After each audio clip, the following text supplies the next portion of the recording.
Hello, boys and girls. Today, what we are going to be talking about is the importance of topics and what we can show others from our topics and show why it is so important to us, and also figure out what is important about the topic on its own.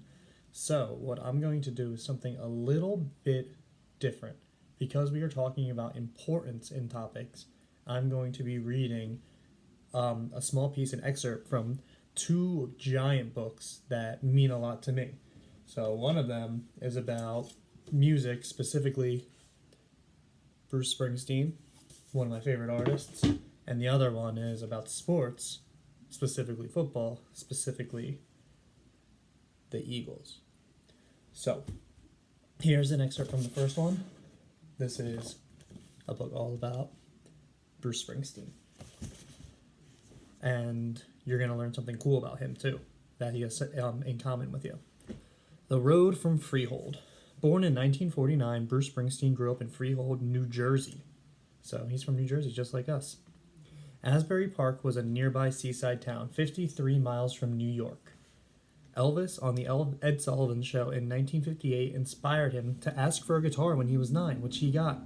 But, like many youngsters who tried to learn, he found it hard and put it aside. And we know if we find something that's difficult for us, then we shouldn't just put it aside. We should keep trying. The musical urge waited for another chance. At 13, he bought his second guitar from a pawn shop and joined a local band, the Castiles, in 1965. With them, he played his first professional gig in nearby Woodhaven, so again in New Jersey.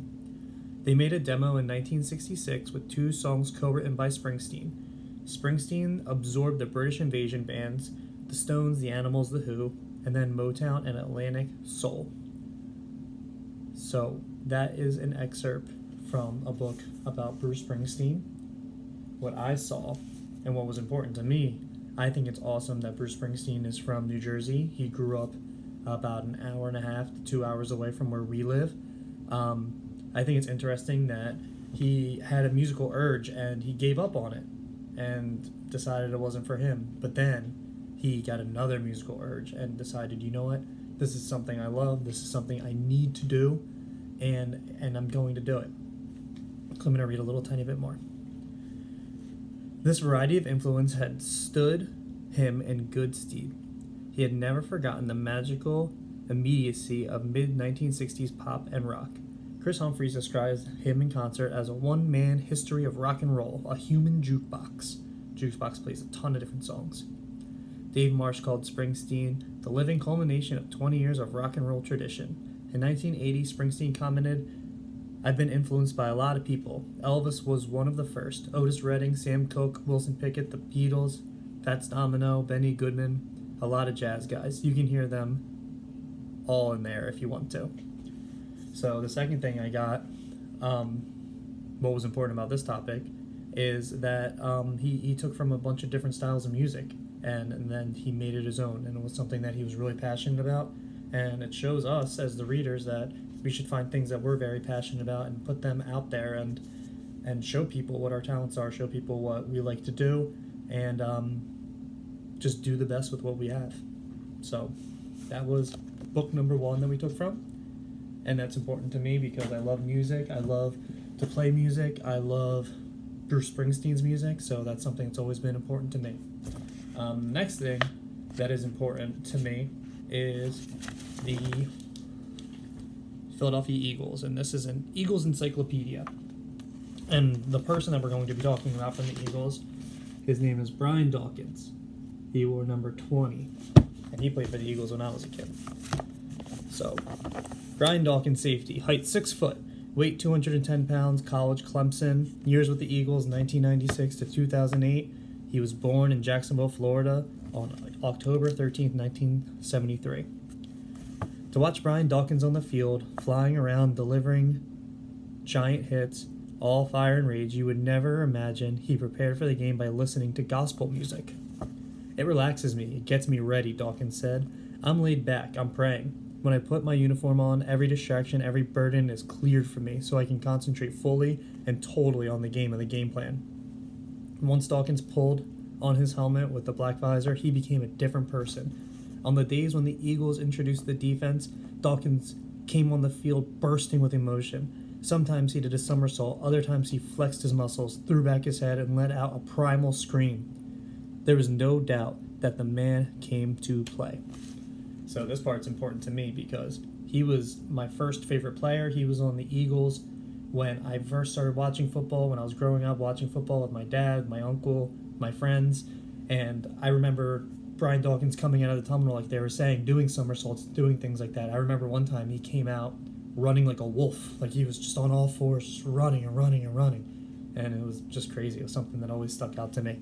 So that's another reason why that's important to me. I'm going to read a little bit more. Playing with Brian Dawkins is like playing with Michael Jordan, Donovan McNabb said. You see his passion, you see his determination, you see his aggression on the football field.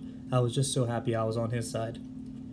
Doc is the hardest hitter on the team, linebacker Jeremiah Trotter said. He hits like a linebacker. He hurts people. He knocks them down. He knocked himself down. He's knocked us all down. Dawkins twice knocked down defensive tackle Hollis Thomas and once staggered defensive end Hugh Douglas when he hit them in the process of making a tackle. Pound per pound, Dawkins was one of the hardest hitters ever to wear an Eagles uniform. If I'm going to build a football team, Brian Dawkins is my free safety, defensive coordinator Jim Johnson said. Brian could play strong safety, corner, free safety, and not miss a beat. He is in the Jerry Rice mold in terms of self-sacrifice. He practices as hard as he plays. He has no regard for his body and just flies around. He does whatever he has to do and makes plays. So, again, that's another thing that's important to me, watching him. I remember him just flying all over the place, literally flying through the air. I couldn't believe it. Almost like swoop here. He would just fly and fly and fly. It was crazy. So I always enjoyed watching him do that. I thought it was really cool that, just like they were saying in the book, that he's super determined. So when there was something he wanted done, he was going to do it no matter what, even if he had to fly across the field, even if he hit his own teammates by accident, if he tackled his own teammates by accident in the act, he was going to do whatever he had to do to get the job done. So I always thought that was a cool lesson, and somebody to look up to, somebody who is really just determined and going to do whatever it takes. And then they're very calm outside. So he would be crazy like that on the football field, but then when the football was over, he was very calm. He gave back to the fans, he gave back to the community. So that's something that's always been very important to me. So what I want you to do is read 2 or 3 books, and I want you to explain why they are important, what message they have, and just how they're important to you, and explain that to your family members. Don't forget to write things down on Post-it notes. I talked a lot about things that I enjoyed. I specifically took 2 books about 2 things that are very important to me. So hopefully you enjoyed them, and I'll talk to you next time.